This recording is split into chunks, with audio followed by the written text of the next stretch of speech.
ಒಂದು ಗಿಡಕ್ಕೆ ಏನಿಲ್ಲ ಅಂದ್ರು 5 ಲಕ್ಷ ಬಂತಂದ್ರು ಕೂಡ ಲೈಕ್ ನಿಮ್ಗೆ 1100 ತೊಗೊಂಬಂದಿದ್ದು 200 ಲಾಸ್ ಆಯಿತು, ಒಂದು 900 ಉಳಿತಂದ್ರೆ ಸರ್ ಇಲ್ಲಾಂದ್ರೆ 36 crore ತನಕ ಬರ್ತದೆ, ಅಂದರೆ 36 ಕೋಟಿ ತನಕ ಬರ್ತದೆ.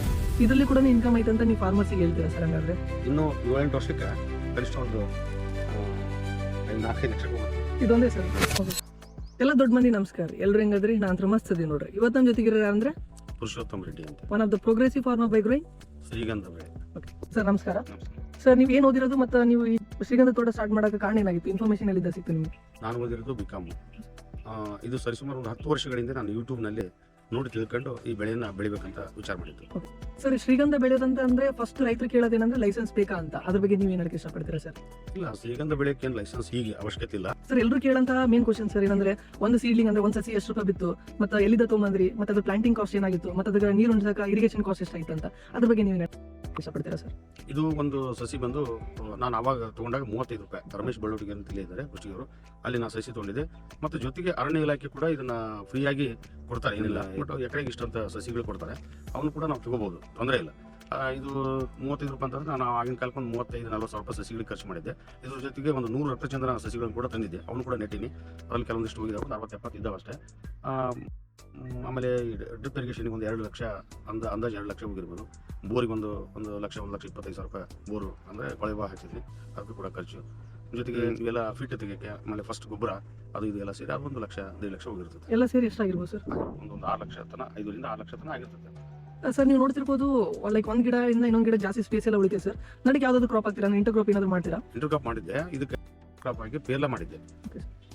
ಒಂದು 3 ವರ್ಷ 4 ವರ್ಷ ಚೆನ್ನಾಗಿ ಬಂತು. ಸೊ ಎಲ್ಲರೂ ಕೇಳೋ ಇನ್ನೊಂದು ಇನ್ಫಾರ್ಮೇಷನ್ ಏನಂದ್ರೆ ನೀವು ಪ್ಲಾಂಟಿಂಗ್ ಮಾಡಿದ್ಮೇಲೆ ಗಿಡ ಇಟ್ಮೇಲೆ ಏನಾದ್ರು ಮ್ಯಾನೇಜ್ಮೆಂಟ್ ಏನಾದ್ರು ಮಾಡಿದ್ರಾ ಅಂತ, ಪೆಸ್ಟಿಸೈಡ್ಸ್ ಏನಾದ್ರು ಹಾಕಿದ್ರಾ ಅಂತ? ಸರ್, ನೀವು ಏನಾದ್ರು ಹಾಕಿದ್ರಾ ಸರ್? ಇಲ್ಲ, ಪೆಸ್ಟಿಸೈಡ್ಸ್ ಏನು ಅವಶ್ಯಕತೆ ಇಲ್ಲ. ಈಗ ಕಾಡು ಸಸಿ ಆಗಿರೋದ್ರಿಂದ ಕೆಲವೊಂದು ಕಾಂಡ ಕೊರಿಯುವ ಒಂದು ಡಿಸೀಸ್ ಬರುತ್ತೆ, ಅದನ್ನ ಬಿಟ್ಟರೆ ಮತ್ತೆ ಅಂತ ಯಾವ್ದು ರೋಗ ಇಲ್ಲ. ಆಮೇಲೆ ಅದಕ್ಕೆ ಪ್ರತಿ ವರ್ಷ ಒಂದ್ಸಾರಿ ಒಂದಷ್ಟು ಕೊಟ್ಟಿಗೆ ಗೊಬ್ಬರ ಹಾಕ್ತೀವಿ, ಇಲ್ಲ ನೀರು ಕೊಟ್ಟಿಗೆ ಗೊಬ್ಬರ ಅಷ್ಟೇ. Sir, main income sir, income ಎಷ್ಟು ಬರುತ್ತೆ ಸರ್ ನಿಮಗೆ 15 ವರ್ಷಗಳಾದ್ಮೇಲೆ? ಅದು ಹೇಳ್ಬೇಕು ಹೇಳ್ಬಾರ್ದು ಗೊತ್ತಿಲ್ಲ, ಬಟ್ ಈಗಿನ ಒಂದು ವ್ಯಾಲ್ಯೂಯೇಷನ್ ಈ ಸದ್ಯ ಒಂದು 16-17 ವರ್ಷದ ಗಿಡ ಇತ್ತಂತಂದ್ರೆ ಅಂದಾಜು ಒಂದು 5 ಲಕ್ಷ ಮೇಲೆ ಶ್ರೀಗಂಧ ಕೋಟಿಯಿಂದನೇ ತಗೊಂತಾರ ಅಂತ ಹೇಳ್ತಾರೆ. ನಾನಿನ್ನೂ ಮಾರಿಲ್ಲ, ಹಿಂಗಾಗಿ ಗೊತ್ತಿಲ್ಲ. ನಂದು 7ನೇ ವರ್ಷ ಇದು ಶ್ರೀಗಂಧ ಬೆಳೆ ಇಟ್ಟು. ಒಂದು ಗಿಡಕ್ಕೆ ಏನಿಲ್ಲ ಅಂದ್ರು 5 ಲಕ್ಷ ಬಂತಂದ್ರು ಕೂಡ ಲೈಕ್ ನಿಮ್ಗೆ 1100 ತೊಗೊಂಬಂದಿದ್ದು 200 ಲಾಸ್ ಆಯ್ತು, ಒಂದು 900 ಉಳಿತಂದ್ರೆ ಸರ್ ಇಲ್ಲಾಂದ್ರೆ 36 crore ತನಕ ಬರ್ತದೆ, ಅಂದ್ರೆ 36 ಕೋಟಿ ತನಕ ಬರುತ್ತೆ ಸರ್. ಇದರಲ್ಲಿ ಕೂಡ ಇನ್ಕಮ್ ಐತೆ ಅಂತ ನೀವು ಫಾರ್ಮರ್ಸಿಗೆ ಹೇಳ್ತೀರಾ ಸರ್? ಹಂಗಾದ್ರೆ ಸರ್, ಶ್ರೀಗಂಧ ಮಾರ್ಕೆಟಿಂಗ್ ಅಲ್ಲಿ ಯಾವ ತರ ಮಾಡೋದು ಸರ್? ಇದು ಈಗ ನಾವು ಒಂದು ಶ್ರೀಗಂಧ ಮತ್ತು ವನ ಕೃಷಿ ಬೆಳೆಗಾರ ಸಂಘ ಅಂತ ಮಾಡ್ಕೊಂಡಿದ್ವಿ.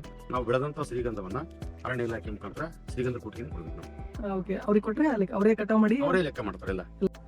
ಸರ್, ಈ ತರ ಹೊಲ ಪ್ಲಾಂಟಿಂಗ್ ಮಾಡ್ತಾರೆ ಸೈಡ್ ಬಿಸ್ನೆಸ್ ಏನಾದ್ರು ಇದೆಯಾ ಸರ್ ನಿಮ್ದು?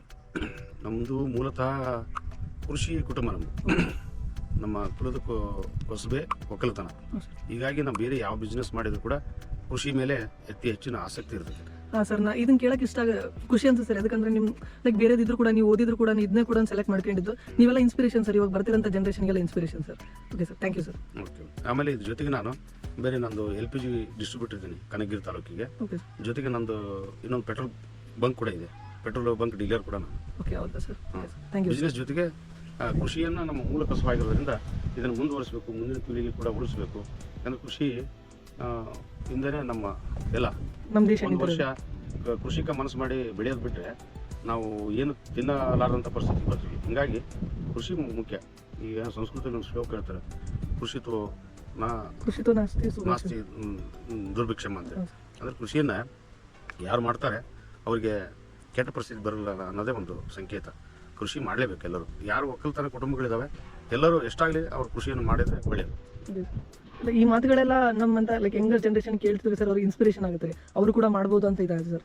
ನಿಮ್ಮಂತ ನಮಗೆಲ್ಲ inspiration sir. Thank you sir. ನಮಸ್ಕಾರ, ಧನ್ಯವಾದ.